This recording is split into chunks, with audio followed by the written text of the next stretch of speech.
Bueno, muy bien.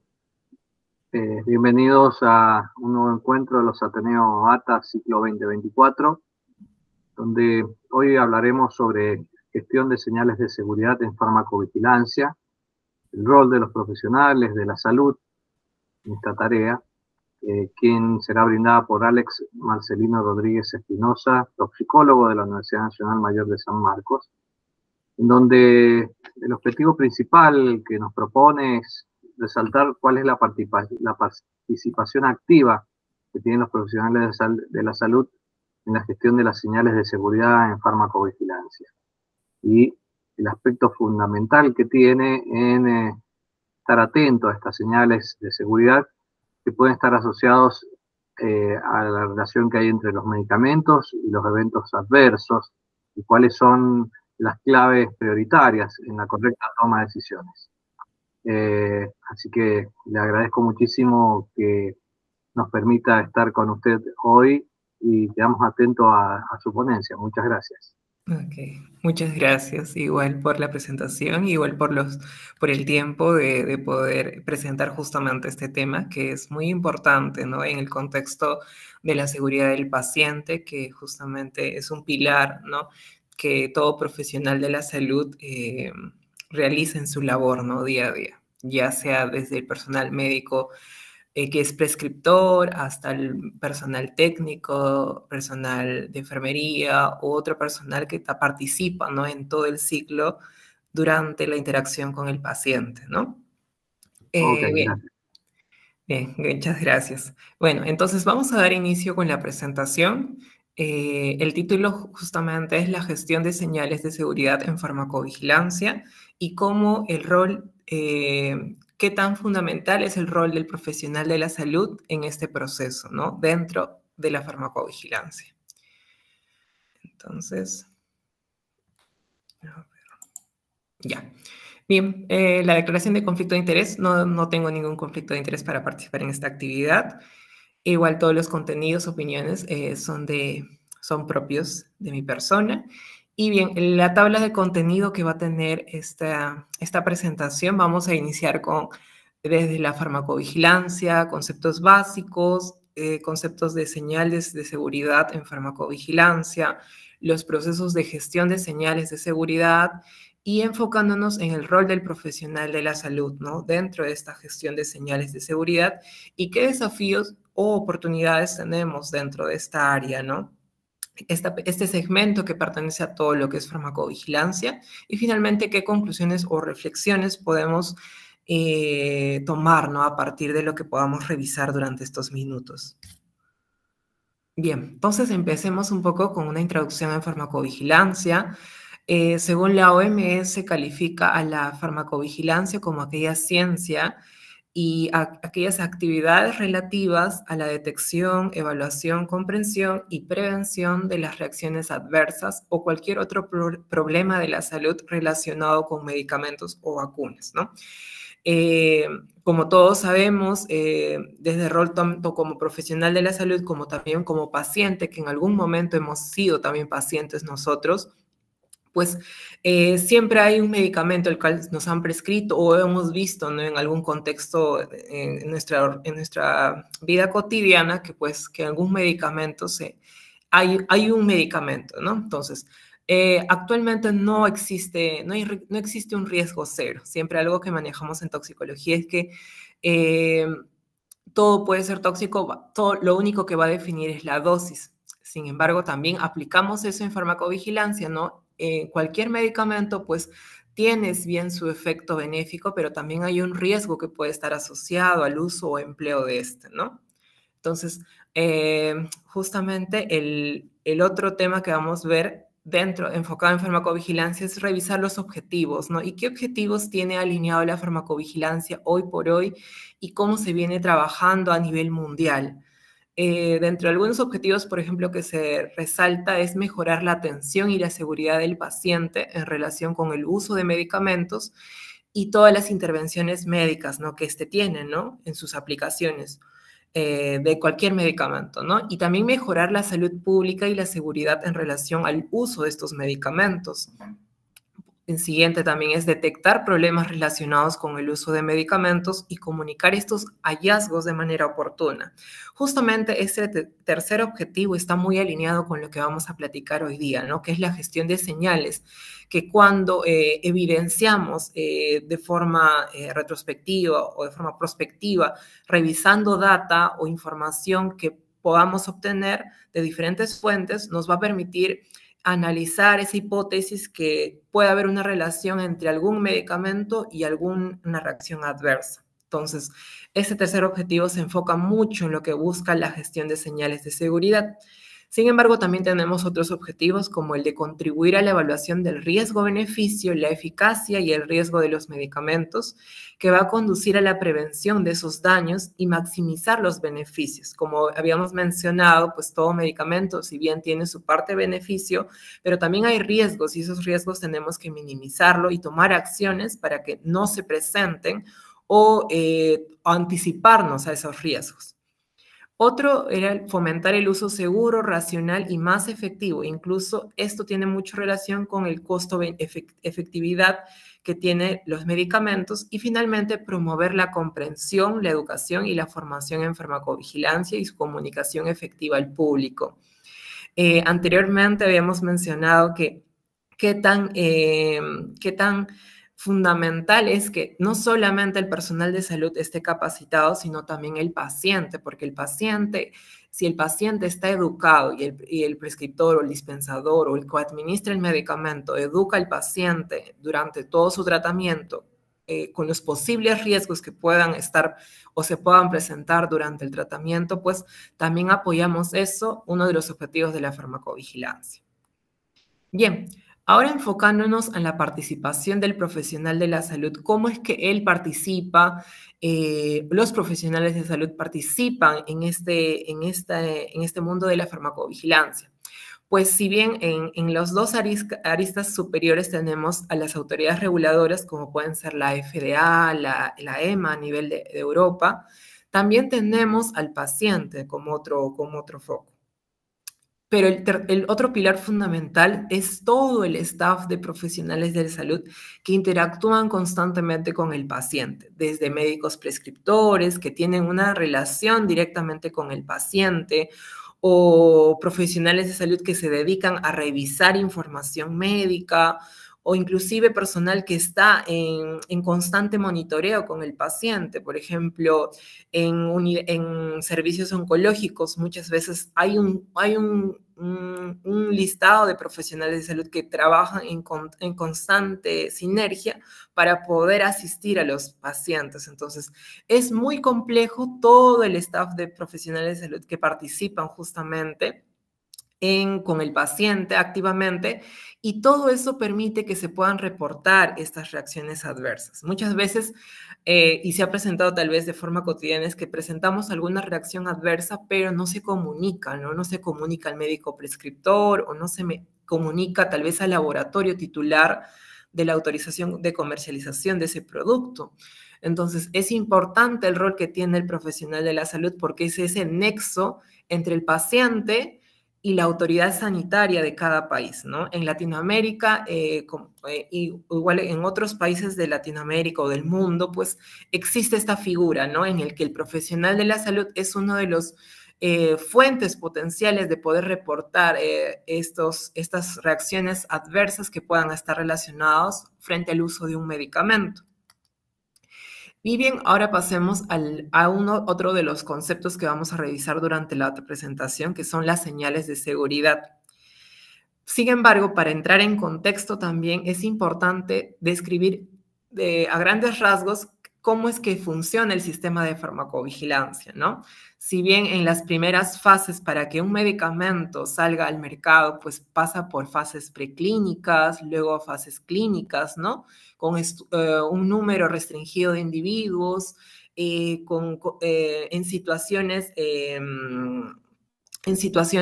condicionadas, porque trabajamos en ensayos clínicos, se trabajan desde la fase 1 hasta la 3, se trabajan con poblaciones seleccionadas, donde se han aplicado criterios de inclusión, y de exclusión, hemos seleccionado a los participantes. Sin embargo, ya cuando el medicamento se aprueba y ya está en la etapa de post-comercialización, es un sinfín de targets en los cuales el medicamento está siendo usado, ¿no? Por ejemplo, en ensayos clínicos no consideramos mujeres gestantes o niños en algunos medicamentos, inclusive personas que tienen alguna comorbilidad o alguna patología base, ¿no? Como insuficiencia renal, hepática, otra situación específica. Entonces, dentro de la fase clínica no vemos esos escenarios. Sin embargo, en la fase post-comercialización sí hay esos escenarios. Entonces, estos eventos o reacciones que se puedan presentar en esta población vulnerable o una población de alto riesgo, pues nos permite también ver cómo se está comportando el medicamento, ¿no? En esta fase.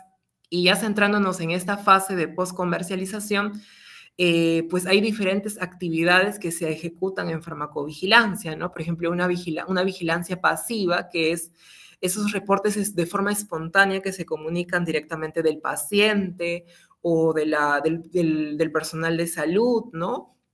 O también la vigilancia activa, que es también actualmente se desarrolla en algunos lugares de Latinoamérica de forma mucho más concurrida, por ejemplo, seleccionando lugares centinelas donde podemos monitorear cierta reacción o cierta patología, ¿no? Relacionada a algo endémico, ¿no? Del lugar, o un registro también de esta vigilancia activa, ¿no? Y a la par también se desarrollan estudios, por ejemplo, estudios de comparación, de seguridad, metaanálisis, ¿no? Que son fuentes robustas de evidencia científica, como también estudios epidemiológicos, ¿no? Y también de qué utilidad se le da al medicamento en determinado lugar o país, por ejemplo, ¿no? Todas estas actividades que hemos mencionado, pues nos van a permitir detectar señales si es que se llegaran a presentar frente a un medicamento asociado, una reacción adversa asociada a un medicamento, ¿no? Y dentro de las fases de la gestión de señales, pues hay desde la detección, la validación, el análisis per se que se hace a esa señal posible que ha aparecido y qué acciones se van a tomar. Todas estas actividades, todas estas gestión de señales que hagamos va a repercutir en la evaluación del beneficio-riesgo del medicamento. Como se ve en el gráfico, esta evaluación del riesgo-beneficio se hace desde la fase preclínica, clínica, hasta la etapa post-comercialización, que es durante toda la vida, ¿no? del medicamento. Y finalmente, como vemos en la parte inferior, lo subrayado de color amarillo, pues son acciones que podemos tomar, ¿no? Por ejemplo, si vemos que algún medicamento ya tiene una relación ya fija, a partir de esa hipótesis que se ha establecido y se ha tomado, se ha validado, analizado de forma mucho más robusta esa información, se pueden ejecutar cambios, ¿no? Por ejemplo, cambios en el etiquetado o ejecutar estudios adicionales para poder reforzar esa hipótesis y poder llegar a una conclusión mucho más válida, o gestionar riesgos, ¿no? Entonces nos va a permitir justamente ejecutar estas acciones, el poder gestionar correctamente estas señales de seguridad que puedan aparecer en alguna población específica, ¿no? Y bueno, definamos qué es una señal, ¿no? Una señal en el contexto de farmacovigilancia, de seguridad del paciente, pues la OMS lo califica como aquella información sobre una posible relación causal entre un acontecimiento adverso y un fármaco, ¿no? Y algo que se enfoca acá la OMS es en resaltar que siendo la única relación, la relación indeterminada o incompletamente documentada previamente, ¿no? Es decir, que todavía hay un vacío existente ahí frente a una señal, es decir, lo podríamos tildar como una hipótesis previa, ¿no? Y por lo general es necesario tener más de una notificación para generar una señal, ¿no? Eso es importante también y vamos a ver a lo largo de la plática que tengamos, es que existen diferentes fuentes donde yo puedo obtener y la robustez que pueda tener esa información para poder generar justamente esa señal, ¿no? Algunos elementos involucrados en una señal de seguridad para poder calificar como una posible señal de seguridad, pues es importante que se cumplan algunos elementos o criterios que puedan estar implícitos en ese contexto, ¿no?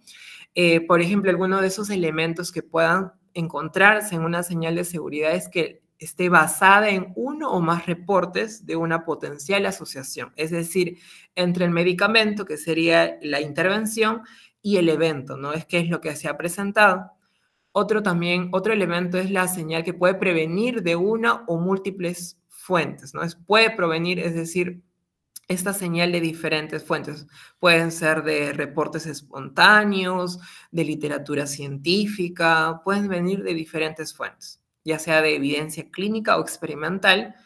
Y otro punto también es que representan una asociación potencial, ¿no? Que es nuevo o no ha sido previamente investigada y refutada, ¿no? O también puede representar un nuevo aspecto de una conocida asociación, ¿no? Algo que tal vez anteriormente ya se ha visto una relación, una asociación, y posiblemente pues puede existir alguna asociación potencial, ¿no?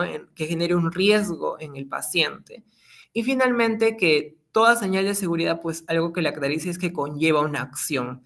Por algo es que justamente se averigua más, se investiga más una señal de seguridad para poder justamente verificar y tomar acciones, ¿no? Tanto de corrección, podemos mitigar ese riesgo que se pueda presentar en relación a esa señal de seguridad.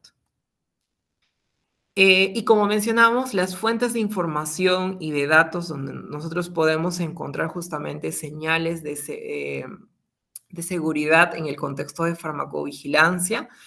Según la guía europea de la EMA, pues califica que son fuentes potenciales de obtener esta información los sistemas de notificación espontánea de sospechas de reacciones adversas a medicamentos, los sistemas de vigilancia activa que tienen, por ejemplo, para determinado grupo de medicamentos, los informes periódicos de seguridad, ¿no? Que son documentos justamente que evalúan en determinados periodos pues, el contexto, beneficio, riesgo de determinado medicamento, los estudios no intervencionales, donde se encuentran también los estudios también descriptivos, retrospectivos, ¿no? Y asimismo también los ensayos clínicos, donde también se puedan encontrar señales de seguridad previo, ¿no? Tal vez a la comercialización o durante la fase de comercialización, no propiamente los estudios, ensayos clínicos de fase 4 o conocido como post-autorización.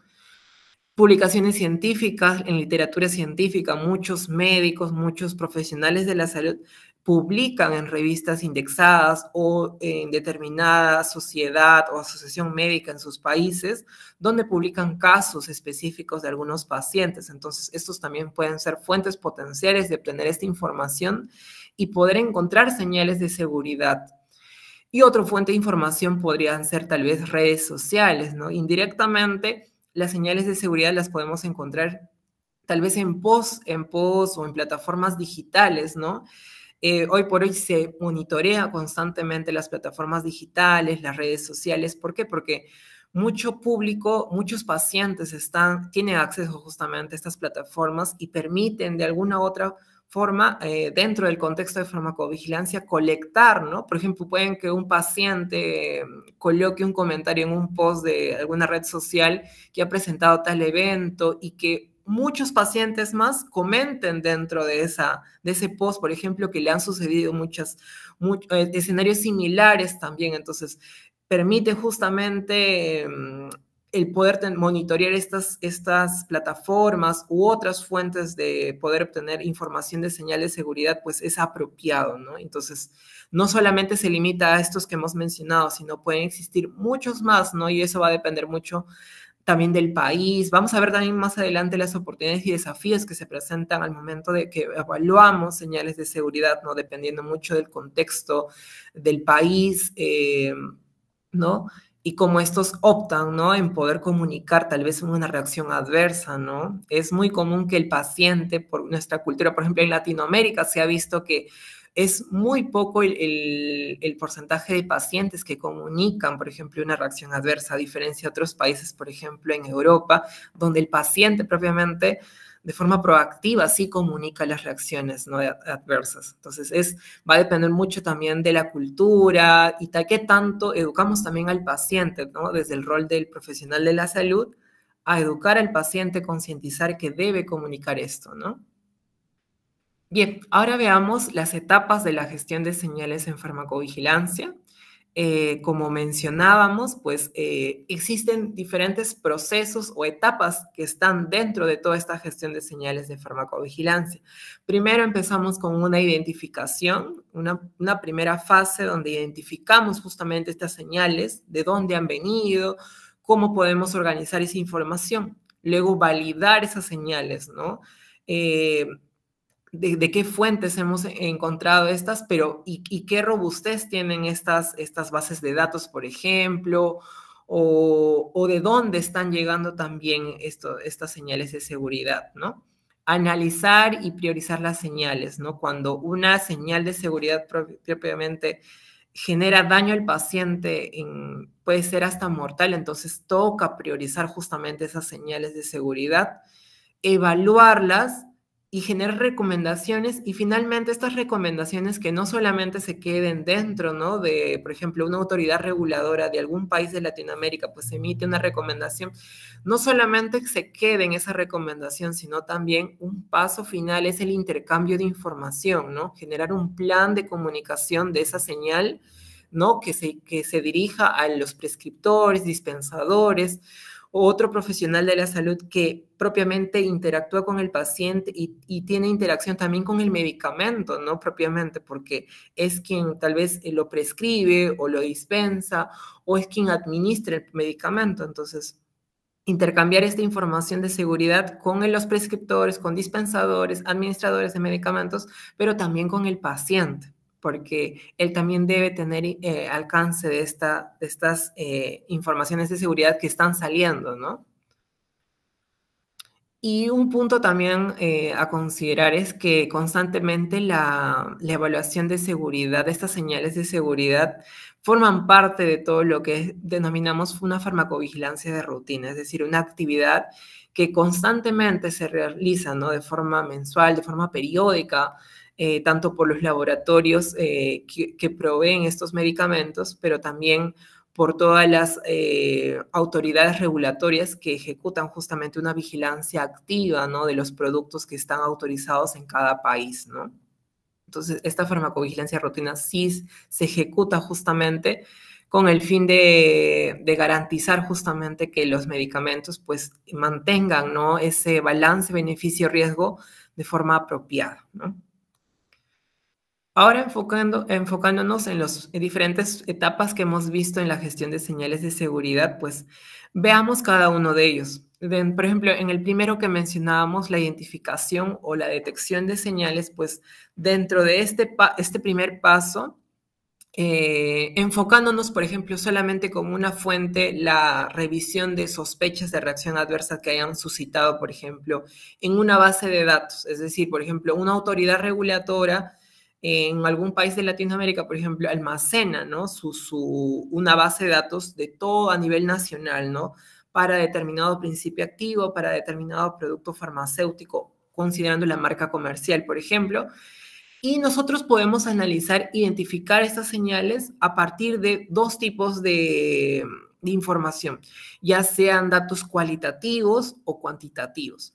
Dentro del primer componente, que son los datos cualitativos, por ejemplo, vamos a poder evaluar, ¿no?, de forma descriptiva evaluación clínica de aquellos eventos que se han presentado de forma individual en determinados reportes, ¿no?, en determinado periodo de reportes de sospechas de reacciones adversas. Una revisión clínica de grupos de eventos, por ejemplo, dependiendo, considerando, por ejemplo, el grupo poblacional, el grupo etario, sea, considerando esas características, podemos revisar, ¿no?, de forma cualitativa esa información y los registros también, ¿no? Por ejemplo, a nivel hospitalario, clínico, manejamos justamente un registro de pacientes codificados, o cuando se hacen estudios de cortes, por ejemplo, mantenemos un registro de la serie de pacientes que están siendo monitorizados, ¿no? Entonces, de forma cualitativa podemos obtener esos datos y podemos identificar esas señales, ¿no? Y a nivel cuantitativo, ya utilizando parámetros estadísticos, vamos a poder también identificar, dependiendo también, muy ligado a los datos cualitativos, pues vamos a poder segmentar y poder ver la tendencia que existe en determinado grupo de medicamento a desarrollar tal vez tal reacción adversa, ¿no?, que puede estar asociada, ¿no? Eh, Justamente estos datos cuantitativos nos permiten robustecer esos datos cualitativos, ¿no? Ambos son muy complementarios, ambos se complementan uno de otro, ¿no? Es por eso que acá utilizamos estos parámetros estadísticos para poder analizar las tendencias, ¿no? Que, por ejemplo, principio activo se ha visto más asociado a desarrollar tal reacción adversa, ¿no?, en determinado grupo poblacional para tratar alguna patología en específico, ¿no? Entonces, se pueden analizar esto de forma estadística, ¿no? Posterior a la identificación que hemos hecho, por ejemplo, a partir de una base de datos, podemos validar también esta información e investigar mucho más esa señal. Para ello, consideramos también 3 puntos importantes, que es la relevancia clínica, ¿no? ¿Qué tanta fuerza de evidencia ha tenido esa asociación entre el fármaco y la reacción adversa que se ha presentado? O también la gravedad, ¿no?, con la cual se ha presentado, la severidad de esa reacción adversa y los resultados que han tenido. Y que también la reacción adversa se detecta también en poblaciones especiales, ¿no? Como habíamos mencionado, pues hay poblaciones en las cuales no se han estudiado todavía los medicamentos, entonces posiblemente de forma clínica pues es relevante poder analizar cómo es que se han presentado, de qué magnitud se han presentado en este tipo de pacientes, ¿no? Otro punto es el conocimiento previo. ¿Qué se conoce de esa señal y de esa asociación previa de ese medicamento con determinada reacción adversa? Si es que esa información ya se encuentra documentada en la ficha técnica o el prospecto de información que se le da al paciente, ese documento que viene muchas veces contenido, ¿no?, dentro de las cajas, de los medicamentos, pues si es que ya está documentado esta información, esta señal, esta información de seguridad ya se encuentra documentado o no, y también la asociación entre el fármaco y la RAM, y si ya ha sido esta evaluada en los informes periódicos de seguridad, ¿no?, los planes de gestión de riesgo que se manejan para cada medicamento, ¿no? Constantemente, como habíamos mencionado, estos son documentos que de forma periódica se van actualizando de acuerdo a cómo se va comportando el medicamento a lo largo de cierto periodo de tiempo y si es que ha surgido alguna nueva información de seguridad, ¿no? Y se pueda encontrar documentado, ¿no?, dentro de estos documentos de farmacovigilancia, ¿no?, que son reportes periódicos de seguridad. Y finalmente, pues la disponibilidad de otras fuentes relevantes de información. Es decir, no solamente tomar como única fuente, como habíamos dicho, no solamente considerar una única fuente de poder visibilizar estas señales, sino considerar varios. Por ejemplo, publicaciones, por ejemplo, puede darse el caso de que en publicaciones científicas se pueda ver que diferentes profesionales de la salud han publicado casos muy similares o se asemejan, ¿no? Con los resultados que se han obtenido, ¿no? O la complejidad del caso clínico que hayan tenido cada profesional de la salud en diferentes circunstancias, ¿no? Otro es en los hallazgos experimentales o mecanismos biológicos que se hayan podido revalidar, tal vez, ¿no? Tal vez haciendo estudios no se han podido complementar estos vacíos que pudiesen existir, pero sin embargo también necesitan continuidad y hacer seguimiento, ¿no? No solamente a nivel experimental, sino también verlo cómo es la tendencia, cómo se ha visto la tendencia de forma retrospectiva, ¿no?, ya en la población expuesta al medicamento. Y finalmente un barrido en la base de datos, ¿no?, con gran cantidad de información. Por ejemplo, las autoridades reguladoras tienen acceso a toda esa información de las reacciones adversas, cómo se han notificado, por ejemplo, a nivel nacional. Entonces, son bases de datos complejas, ¿no? En las cuales nos va a permitir observar, ¿no? Cuál ha sido la tendencia para determinado medicamento y su asociación o no a desarrollar esa reacción adversa, ¿no? Luego pasamos al paso de análisis y priorización de señales, donde habíamos visto, ¿no? Cuando priorizamos una señal de seguridad, justamente es cuando existe un riesgo crítico al paciente o tiene alta relevancia en el contexto de la salud pública. Por ejemplo, dentro de los contextos el contexto de priorización de una señal, pues veamos que el impacto al paciente, según la severidad, según la reversibilidad que se puede dar esa reacción. Otro es las consecuencias en la enfermedad, es decir, esa reacción que se ha presentado puede interrumpir o puede afectar el tratamiento de algún paciente.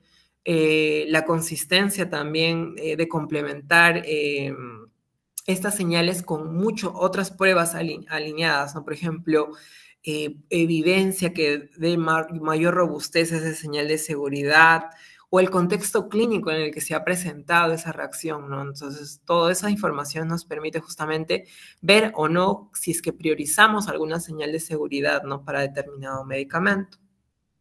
Otro era el impacto en la salud pública, ¿no? Incluyendo justamente el volumen de utilización de ese medicamento, ¿no? En la población general y en poblaciones especiales, ¿no? ¿Qué tan usado, qué tan empleado es ese medicamento para tratar determinada patología o enfermedad, ¿no? Otro es el aumento, la frecuencia de la severidad de esa RAM, que ya se conocía, por ejemplo, ¿no?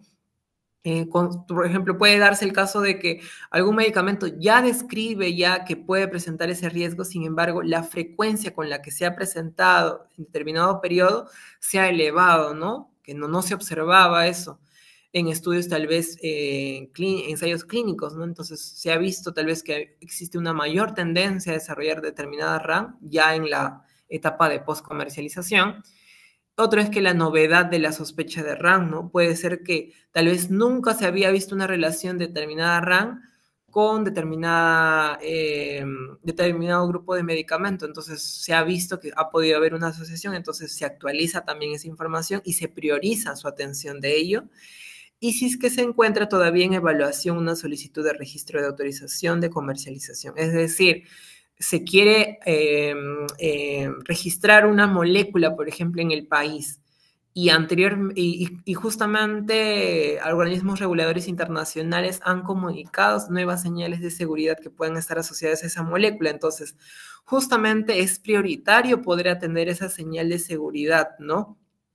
Para ver antes que su registro, pues se tomen todas las aristas, las precauciones del caso, ¿no? Cómo minimizar si es que ya se presentan esos riesgos en los pacientes, ¿no? Entonces, tomar antes de la emisión del registro, pues esas acciones de minimización o acciones correctivas para que puedan mitigarse de forma correcta esos riesgos, ¿no? Otro punto alineado mucho a la priorización es ya la evaluación de la señal, ¿no? Donde esto ya implica examinar esos datos que tenemos y examinarlos a mayor profundidad. Justamente acá lo que vemos es la revisión de otras experiencias. Por ejemplo, si vemos en un determinado grupo poblacional, determinar ese comportamiento frente de ese medicamento asociado a una reacción adversa en determinado grupo de pacientes, pues revisarlo, ¿no? Y complementar esa información. O búsqueda de patrones no aleatorios, es decir, que no hayan sucedido de forma en determinados grupos poblacionales también, pero justamente utilizando ese patrón, ¿no? De no aleatoriedad. Otro es la revisión de la farmacología, es decir, qué información existe actualmente de la farmacología de ese medicamento, si es que ha recibido alguna actualización. Y también la consulta a paneles de expertos, ¿no? Por ejemplo, la Unión Europea tiene un comité de farmacovigilancia que constantemente, de forma mensual, publica justamente las señales de seguridad y estas las comunica a los países de la Unión Europea, ¿no? Y muchas veces, por ejemplo, países de Latinoamérica tienen justamente como países de referencia, países de Europa. Entonces, frente a algún cambio que se pueda suscitar en algunos países de alta vigilancia sanitaria, pues estos se ven reflejados y los países de Latinoamérica en muchos casos tienen que continuar esa línea, ¿no? Por ejemplo, frente a algún cambio de seguridad, pues hacer eso de forma apropiada, ¿no? Por eso es que dentro de esta consulta de panel expertos, pues esta evaluación de señales se da, ¿no? De forma apropiada. Realiza también la complementación de estudios epidemiológicos y finalmente la comunicación y retroalimentación de esa señal, lo que habíamos mencionado. Finalmente, las recomendaciones de las acciones que se dan, una vez que se ha reunido toda la información y se ha confirmado justamente que es una posible señal, pues se tiene que evaluar, ¿no? Para poder confirmar esa señal, se tiene que evaluar con ciertas preguntas que puedan dar mayor robustez a esa señal de seguridad y poder discernir, ¿no? Si es que es una señal de seguridad y si es que esto potencialmente se convierte en una acción de seguridad propiamente y documentarla, ¿no? Y comunicarla.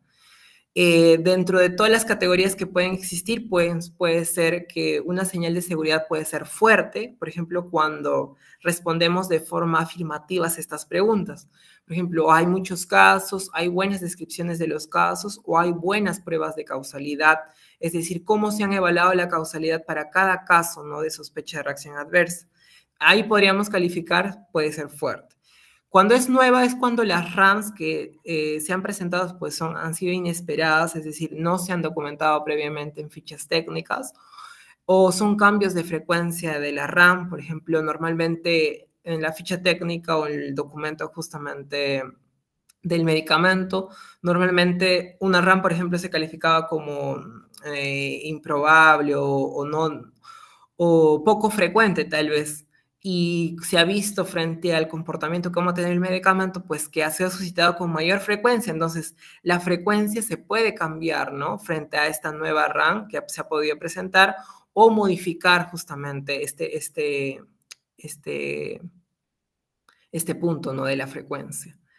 El otro es, representan cambios de intensidad o severidad de la RAM, pues también, ¿no? Documentar eso, ¿no? Ese cambio de intensidad o severidad, si es que existe documentado eso en las RAMs, y si es que incluyen nuevos factores de riesgo, ¿no? Dentro del medicamento, previo a la prescripción, obviamente, pues se consideran diferentes factores de riesgo, ¿no? Grupo de pacientes que no pueden ser administrados este determinado medicamento, entonces se tienen que incluir cuáles son algunos factores de riesgos que puedan estar asociados a ese medicamento. Otra categoría es donde consideramos que es importante es cuando las RAMs son graves o severas o prolongadas, es decir, cuántos pacientes también pueden presentar o resultar afectados de esta reacción, o es un fármaco o una indicación importante, es decir, depende también el grado de la patología, ¿no? Si bien hay diferentes tipos de enfermedades en las cuales podemos prescribir diferentes grupos de medicamentos, pero es importante también considerar la indicación a la que se le da ese medicamento. Y finalmente, los potencialmente prevenibles, aquellos que se pueden revisar las dosificaciones, se pueden añadir contraindicaciones o reforzar pues, justamente la sección de advertencias del uso del producto, ¿no? Inclusive también puede llegar a revocar la autorización o el retiro de la autorización de comercialización del producto, ¿no? Y finalmente, la información a los profesionales sanitarios, ¿no? Que es un pilar importante, que es lo que hemos visto, ¿no? A lo largo de estos minutos, de que el profesional de la salud participa activamente a lo largo de todas estas comunicación de señales de seguridad, ya sea desde la fuente potencial, es decir, de la notificación espontánea o de elaborar publicaciones científicas y que éstas se encuentren justamente publicadas, o de otros escenarios, ¿no? Donde justamente el profesional de sanitario en interacción con el paciente puede obtener esta información, ¿no? Y finalmente, pues esta información que hemos podido documentar de esa señal de seguridad, pues se tiene que intercambiar, ¿no? No solamente debe quedar documentado en un papel, ¿no? Sino que también se debe distribuir, ¿no? Tanto entre la agencia reguladora y los laboratorios que tienen justamente la autorización de comercialización, ¿no? Algo que mencionábamos es que estos titulares de autorización de comercialización de los medicamentos pues deben comunicar las señales que puedan tener justamente sus productos, ¿no? Que se comercializan en determinado país, pues qué implicancias pueda tener esa nueva información de seguridad que haya podido salir o actualización de seguridad y su implicancia en el contexto de la salud pública, ¿no? Para poder justamente monitorear ese perfil de beneficio-riesgo, ¿no? Eso es lo que se busca siempre y pues comunicarlo, ¿no? Como mencionamos, es no solamente que se quede un papel, sino comunicarlo de forma apropiada y veamos, ¿no? Qué tan efectivo ha sido esa comunicación de esa señal de seguridad, ¿no? Al público, a los profesionales sanitarios, a los pacientes, ¿no? Para poder comunicar estos posibles esta información de seguridad que justamente permite que el paciente pues no se vea afectado, ¿no? O prevenir en muchos casos que se desarrollen este tipo de reacciones, ¿no? Y ya para cerrar, justamente viendo el rol del profesional de la salud, pues vemos que a lo largo de estos slides que hemos visto, pues cumple muchos roles, ¿no? Responsabilidades también, no solamente en la comunicación con el paciente, sino también el poder tener alcance a esta información, hace que su rol como profesional sanitario, pues, sea muy activo, ¿no? En el contexto de la farmacovigilancia. Otro rol también es la identificación y notificación de estas señales de seguridad. Por ejemplo, a nivel hospitalario clínico, puede, ¿no? Que los profesionales de salud puedan ser los primeros en tener esta información y poder comunicarla y también colaborar con los sistemas de farmacovigilancia, ¿no? Ya sea a nivel hospitalario clínico o dentro de la industria farmacéutica, también es importante que se complementen, ¿no? Todos los profesionales sanitarios y poder colaborar. Y finalmente, pues educar al paciente sobre estos temas de farmacovigilancia, no técnicamente, sino que informar, ¿no? Al paciente de que pues existen ciertos riesgos o ciertas reacciones adversas que se puedan presentar, ¿no?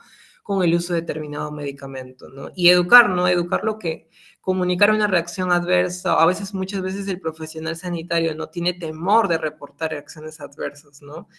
Entonces, quitar ese temor, no solamente en el personal sanitario, sino también en el paciente, ¿no? Que el paciente también tenga esa responsabilidad de que, pues, frente a alguna reacción adversa que presente, pues, debe comunicarlo.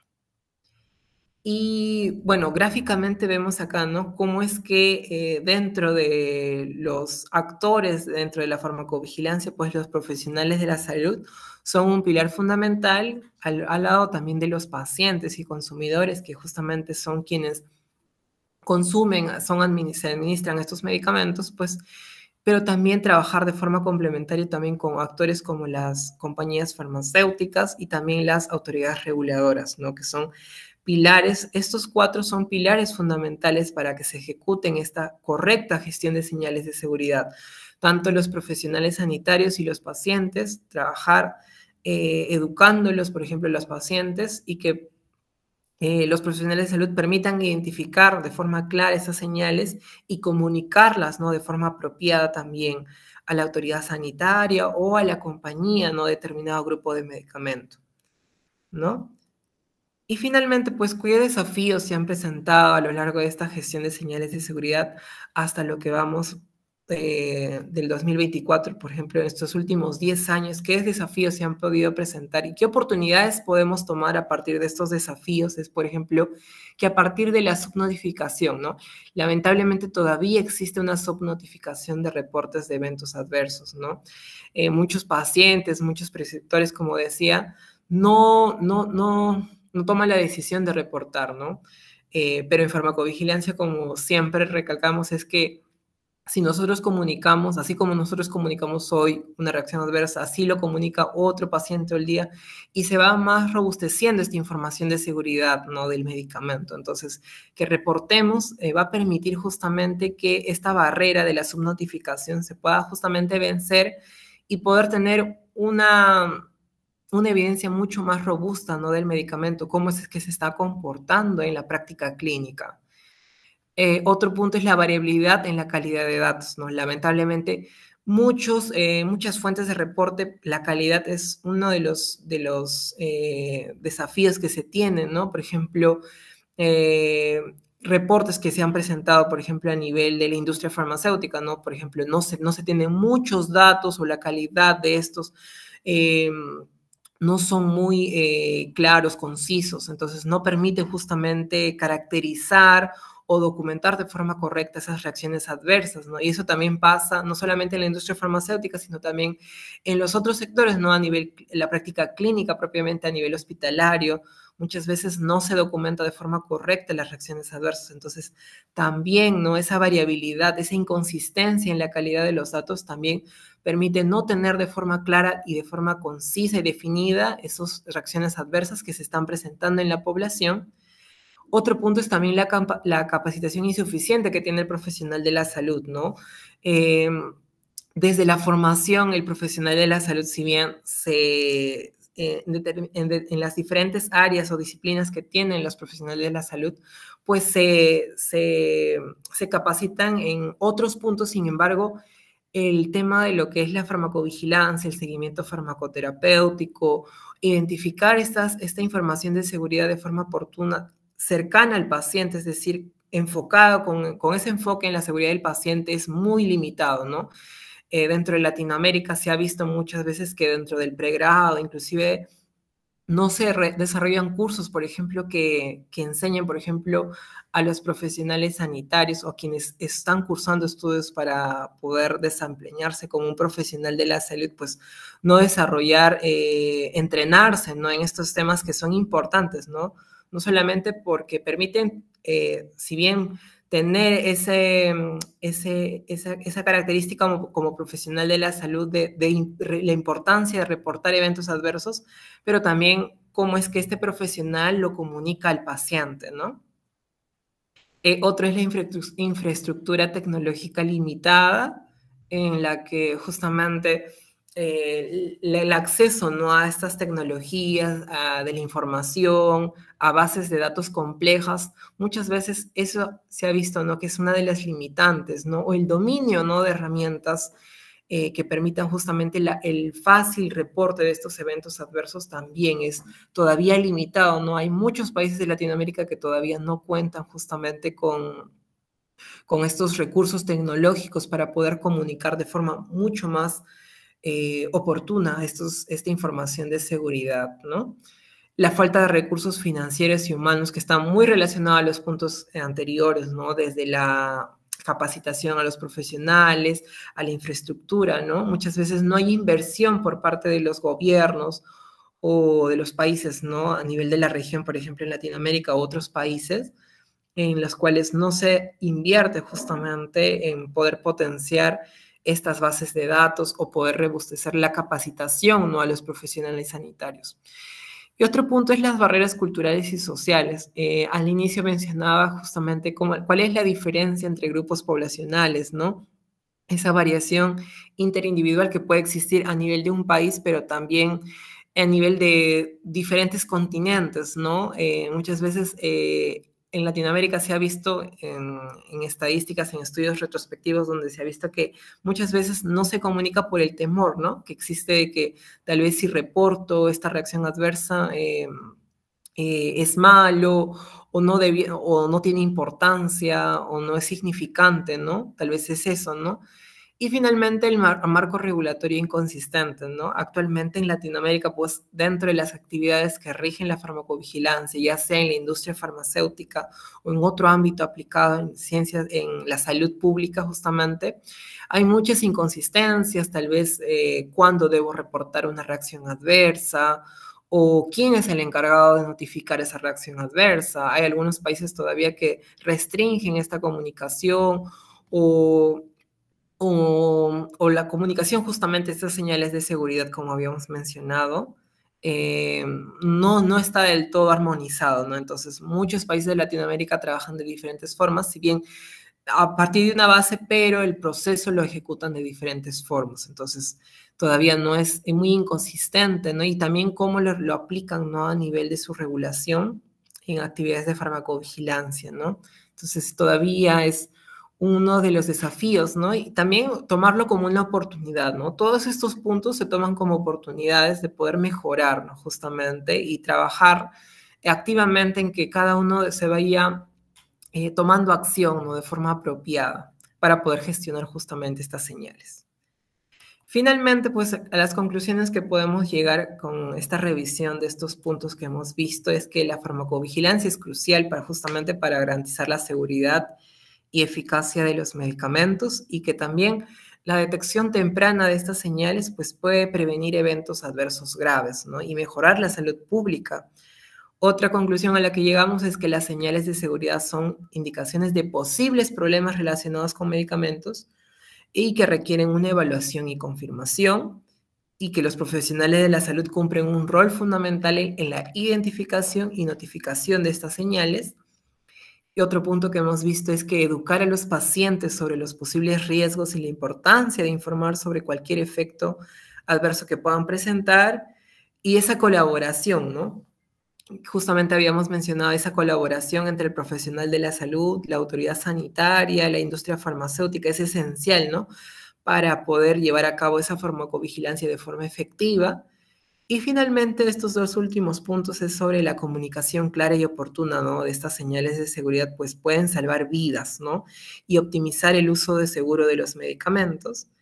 Y finalmente, pues la gestión de señales de seguridad es un proceso dinámico, ¿no? Constantemente está cambiando el comportamiento del medicamento en la etapa post-comercialización y pues es esencial y se requiere la participación de todos los profesionales sanitarios, ¿no? Que todos estén atentos frente a cualquier hallazgo o alguna nueva información que pueda surgir, ¿no? En sus contextos, ¿no? Ya sea profesionales sanitarios que están propiamente dentro de la práctica clínica, pero también profesionales de la salud participando en la industria farmacéutica o en la autoridad sanitaria también, ¿no? Que es el caso también de muchos países de Latinoamérica. Y bueno, eso sí de la presentación. No sé si habrá consultas o preguntas relacionadas al... Muchas gracias, Alex. Excelente presentación y bueno, pone en manifiesto que la historia del desarrollo que vemos, el medicamento no culmina al momento de estar en la venta, sino que sigue permanentemente bajo un control, un seguimiento, y ahí tenemos un rol fundamental, los profesionales de la salud, para estar atentos a informar cualquier anomalía o situación que pueda aparecer para corregir inmediatamente este error que pueda haber. Había alguien levantado la mano, ahí está en la lista, Marcial Rodríguez, adelante. Sí, claro, adelante. Marcial, ahí te escuchamos.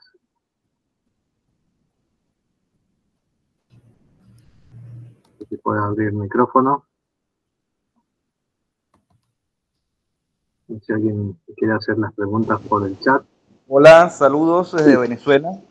¿Qué tal? Un gusto. Muy bien. ¿Cuál es la base de datos que se está utilizando en estos momentos para hacer reportes de las RAMs? Ok, muchas gracias, estimado Marcial.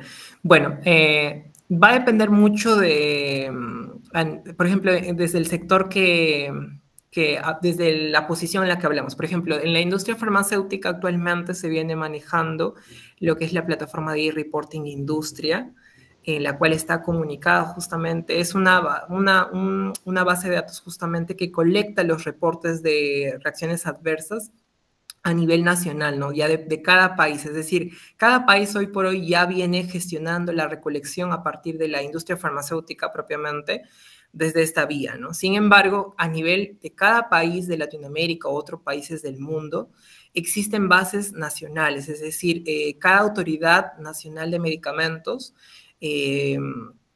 por ejemplo, van colectando, ¿no? De forma proactiva. Han aperturado canales donde los pacientes propiamente puedan reportar estas reacciones adversas, pero también canales donde los profesionales sanitarios pueden reportar estas reacciones adversas. Es decir, existen muchos canales en los cuales pueden reportar esas reacciones adversas, y los canales, pues, en muchos casos, como hemos visto, dentro de la industria farmacéutica, no solamente es vía virtual, digital, sino también dentro del profesional sanitario y el paciente propiamente lo pueden realizar, ¿no? Ahí justamente la observación es que qué tan visible es justamente esto para los profesionales sanitarios, ¿no? Se debe socializar de forma oportuna, ¿no? Para que puedan tener acceso a estos formularios, a estos links, por ejemplo, para poder reportar, ¿no? De forma apropiada. Muchas veces el paciente no lo hace porque no tiene acceso a esos links o desconoce que existen esos canales para poder notificar, ¿no? Y la mayoría, pues, como menciono, son de forma digital. Por ejemplo, dentro de la práctica clínica hospitalaria existe todavía la notificación física, ¿no? Se hace de forma documental. Sin embargo, esto se pasa a una base de datos también hospitalario, y esta se va derivando a la autoridad también sanitaria, ¿no? De cada país. Sí, muchas gracias.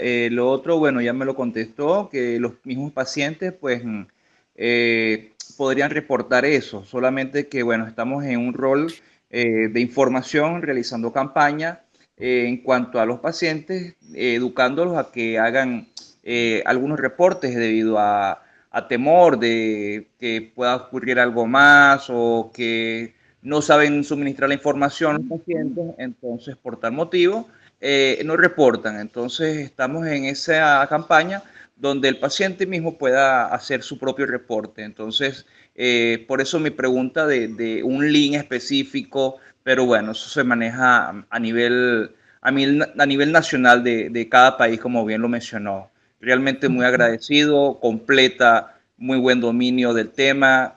Felicitaciones en términos generales. Okay. Muchas gracias, estimado. Muy bien, también en el chat, felicitaciones de distintos países, de El Salvador, de otros países hermanos latinoamericanos, y que realmente un tema de gran importancia, también desde la provincia de Tucumán, aquí en Argentina. Un poco para los que preguntaban, esto está siendo grabado y lo subimos al canal de YouTube de la Asociación Toxicológica. En los próximos días va a estar disponible.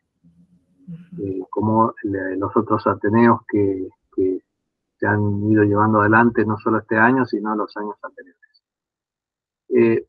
Bueno, no estoy atento si hay alguna pregunta más.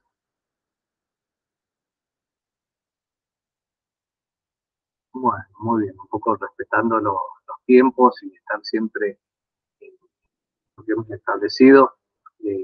No queda más que agradecerte, estar abiertos y a total disposición desde la Asociación Toxicológica Argentina para lo que necesites, igual a todos aquellos que hoy nos acompañan, y por supuesto, repito, que queda esta presentación grabada y va a estar en acceso.